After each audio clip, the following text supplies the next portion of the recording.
E-2 visas are very popular, and we love doing them because they're relatively easy.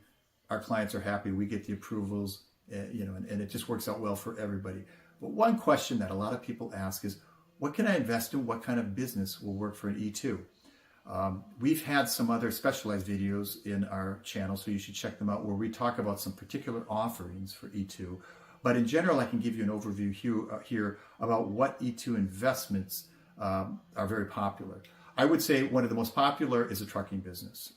Trucking is in demand in the U.S. It seems like there's always a shortage of drivers. And so, if you were to buy or lease 1 or 2 trucks, a couple trailers, that's proven to be a relatively reliable means of getting an E-2. I have to say, in the last year or so maybe going back to 2023, we're seeing a few more denials for truck businesses for people from smaller countries, maybe in Eastern Europe and the former Soviet Union. So I'm talking about maybe Georgia, Moldova, maybe not so much Kazakhstan, maybe Armenia, that the embassies there, we're noticing, are a little bit more likely to give a denial for trucking business. I wouldn't say it's a huge trend, but they're more skeptical of clients from these countries than, say, if you're from a large European country or Canada, for example. With Western Europe or Canadian applicants, we've never had a denial, whether it's a trucking business or anything. So there it's a little bit more safe for using a trucking business model. What else is popular? Stuff related to construction.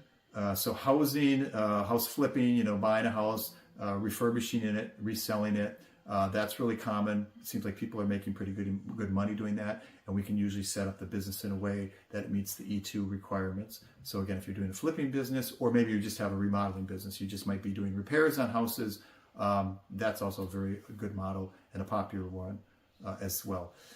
Food businesses are generally adequate as well, so it might be a cafe, fast food franchise, stuff like that. Generally, in terms of the investment amounts, those are easily met by having a restaurant. What I think, though, from my experience is, though, those businesses are just difficult to run. And so they're not as popular because, they require a lot of attention. You got to be there at the kitchen or at the restaurant every day managing things. So I would say from my experience, it's maybe not as popular as other business models with our clients. A lot of our clients are looking for a business where it can be semi-passive or maybe completely passive. And so those models may be a little bit better. Beauty salons, often rather popular. Barbershops, stuff of that nature, popular. IT companies definitely have quite a few IT businesses. So it could be an Amazon type related business, could be IT, consulting, developing in software or providing services. It could also be, what else? Any kind of, online business. Those are increasingly popular, maybe developing a new platform, a new product online, etc. So as you can see, there's actually quite a large range of businesses that work for the E-2 visa, and that's in part why it's so popular, because there is quite a large range of possible businesses. And the good thing is there's really no requirement as to the number of employees you hire too. So unlike the L1, for example, where you really need to hire at least 6 or 8 people after the first year or so, with the E-2, there's no requirement at all. Of course, it's always good to have at least 1 or 2 employees, but if you're making good money, running a good business, and you can show really good profitability, and it's maybe just you and your spouse running the business, there's no reason why that shouldn't get extended or renewed as well.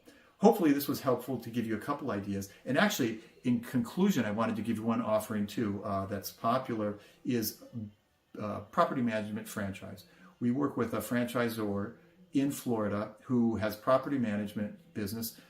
So the clients are not buying the properties, they're just buying the rights to manage vacation homes in Central Florida, around Orlando, in the parks.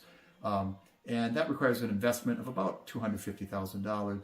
But it's been relatively popular with some of our clients because it's a rather passive model. The franchisor is willing to actually do a lot of the work related to managing the properties, and so it makes it a little bit easier for our clients.